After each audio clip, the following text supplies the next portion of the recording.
Iran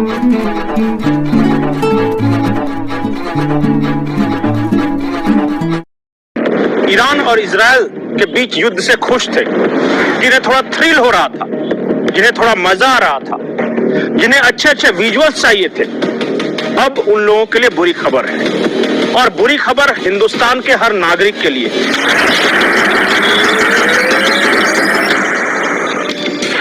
युद्ध के side effect शुरू हो गए हैं। ताजा खबर के अनुसार मुंबई और पुणे के 20% रेस्टोरेंट बंद हो चुके हैं। यही हाल चेन्नई और दूसरे शहरों में भी है। वजह कॉमर्शियल गैस की सप्लाई बंद हो गई या बाधित है। सरकार कहती है कि सिर्फ 20% बाधित हुई है, लेकिन होटल और रेस्टोरेंट्स के ऑनर कहते हैं कि मिल ही नहीं रहा। जब भी आप कॉमर्शियल गैस सिलेंडर लेने जा रहे हैं तो कहा यह जा रहा है कि अवेलेबल ही नहीं है। यकीन ना हो तो प्रशांत शेट्टी हैं, ये महाराष्ट्र होटल्स एसोसिएशन के प्रेसिडेंट हैं, उनकी बात सुन ले। युद्ध के दरमियान अभी एक हफ्ते से यहाँ पे कमर्शियल सिलेंडर्स का सप्लाई बंद हो चुका है। इसलिए अभी कल से पुणे और मुंबई में बहुत सारे होटल बंद हुए हैं। अभी हम लोग भी सेम प्रॉब्लम फेस कर रहे हैं यहाँ पे। अभी हमारा हर रोज का रिक्वायरमेंट मिनिमम 6 सिलेंडर्स का है। अभी 1 या 2 हमको सप्लाई दिया हुआ है। बाकी सिलेंडर के वजह से अभी हमारा और एक या 2 दिन होटल चल सकते हैं, और 2 दिन के अंदर अगर सप्लाई नहीं हुआ है तो हमको होटल बंद करने की नौबत आ जाएगा। अभी समस्याएं खत्म नहीं हुई हैं, क्योंकि यहाँ से तो समस्याएं बढ़नी शुरू हुई है। मुझे एक बिहार की तस्वीर दिखाई दी जहां लंबे लाइन लगी हुई है गैस सिलेंडर के लिए। इसके अलावा खबर यह है, और खबर पुख्ता है, कि स्ट्रेट ऑफ हॉर्मुज, जिधर से भारत को एलपीजी गैस सप्लाई होता था, वो पूरी तरह बंद कर दिया गया। हम जो एलपीजी मंगाते हैं वो कतर से मंगाते हैं, और कतर ने फिलहाल ब्लॉक करके रखा है। इन्हीं सब के कारण भारत सरकार ने आज 1953 का एक एक्ट है, प्रिवेंशन ऑफ होर्डिंग एक्ट। मतलब यह है कि आप चीजों को ब्लैक मार्केटिंग नहीं कर सकते, जमा नहीं कर सकते, वो आज से देश में लागू कर दिया है। मतलब कि कोई भी आवश्यक वस्तु अगर पता चल गया सरकार को कि आपने इकट्ठा करके रखा है, उदाहरण के तौर पे मैं बता रहा हूं कि देश में मान लिया कि एलपीजी सिलेंडर की दिक्कत है, और आप में से बहुत सारे लोग ज्यादा होशियार बनकर 2-3 सिलेंडर रखे हुए हैं। अगर पता चल गया सरकार को तो आपके खिलाफ सख्त कानूनी कार्रवाई की जाएगी। ये लागू हो चुका है देश में। सरकार ने बाकायदा गजट नोटिफिकेशन जारी कर दिया है।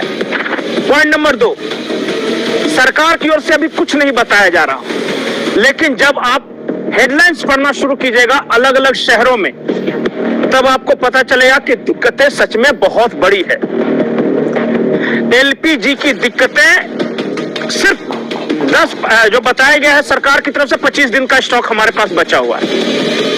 25 दिन का स्टॉक वो बंद है, आ नहीं रहा है। इसका मतलब सबसे पहले तो कॉमर्शियल बंद कर दिया गया। उसके बाद एक और नियम लाया गया है कि 25 दिन से पहले आप अपने सिलेंडर को बुक नहीं कर सकते। मान लिया कि इस महीने आपने एक सिलेंडर बुकिंग की है, अब 25 दिन के बाद ही दूसरी बुकिंग शुरू होगी। तो जिन लोगों को लग रहा था कि कोई दिक्कत नहीं है, सब कुछ भारत में सही चल रहा है, उन लोगों के लिए यह खबर चौंकाने वाली है। जो हमारे पास खबर है उसके अनुसार सरकार ने कॉमर्शियल गैस सिलेंडर के दाम भी बढ़ा दिए हैं। अभी फिलहाल कॉमर्शियल गैस सिलेंडर के दाम बढ़ा है, घरेलू गैस सिलेंडरों के दाम कब बढ़ेंगे इसके बारे में कोई जानकारी नहीं है। प्रहलाद जोशी हैं, वो कुछ क्या कह रहे हैं, वो केंद्र सरकार में मंत्री हैं, बेहतर होगा आप उनको सुने। सिलेंडर के प्राइस में जो सब्सिडी में है, सब्सिडी लिस्ट में, उनको सिलेंडर का प्राइस ज्यादा नहीं हुआ है, इतना तो समझना चाहिए।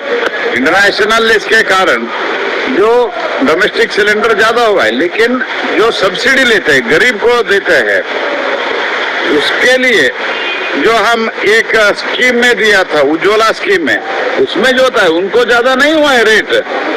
दूसरी बात, जो डोमेस्टिक अदर डोमेस्टिक के लिए भी हुआ है, वो सबसे ज्यादा बंगाल में है। क्यों? इधर के टैक्स जो है, इधर के टैक्स, स्टेट गवर्नमेंट के टैक्स, वैट, क्योंकि पेट्रोलियम प्रोडक्ट अभी भी जीएसटी में नहीं है, ये वैट इन्होंने ज्यादा किया है। कर्नाटक में ज्यादा है, क्यों? कांग्रेस गवर्नमेंट है। इधर वेस्ट बंगाल में टीएमसी का गवर्नमेंट है, इसलिए वैट ज्यादा हुआ है। इसके कारण ये सब हुआ है। लेकिन शी नोज, वो जानते हैं कि वो हार रही है, इसलिए सब तमाशा कर रहे हैं। दोस्तों, मैं पैनिक नहीं फैलाना चाहता, लेकिन जो इंडिकेशंस मिल रहे हैं उसके अनुसार देश में पेट्रोल डीजल के भी दाम बढ़ सकते हैं, घरेलू गैस सिलेंडर के भी दाम बढ़ सकते हैं, और सिर्फ दाम ही नहीं बढ़ेंगे, सप्लाई भी बाधित हो सकती है। अब ये कितने दिनों बाद होगा, 10 दिन बाद होगा, 15 दिन बाद होगा, ये मुझे नहीं पता। सरकार इसे लेकर काफी सेंसिटिव है, और दुनिया भर की बात अगर करें तो आज स्थिति भारत की सबसे बेहतर है। आपने पुतिन का एक स्टेटमेंट सुना होगा कई समाचार माध्यमों में कि रशिया के व्लादिमीर पुतिन ने कहा है कि हम यूरोप को अपनी गैस सप्लाई बंद कर रहे हैं, यानी यूरोप में जो गैस के दाम बढ़ने वाले हैं, पुतिन ने कहा वो हम एशिया की तरफ अब सप्लाई करेंगे।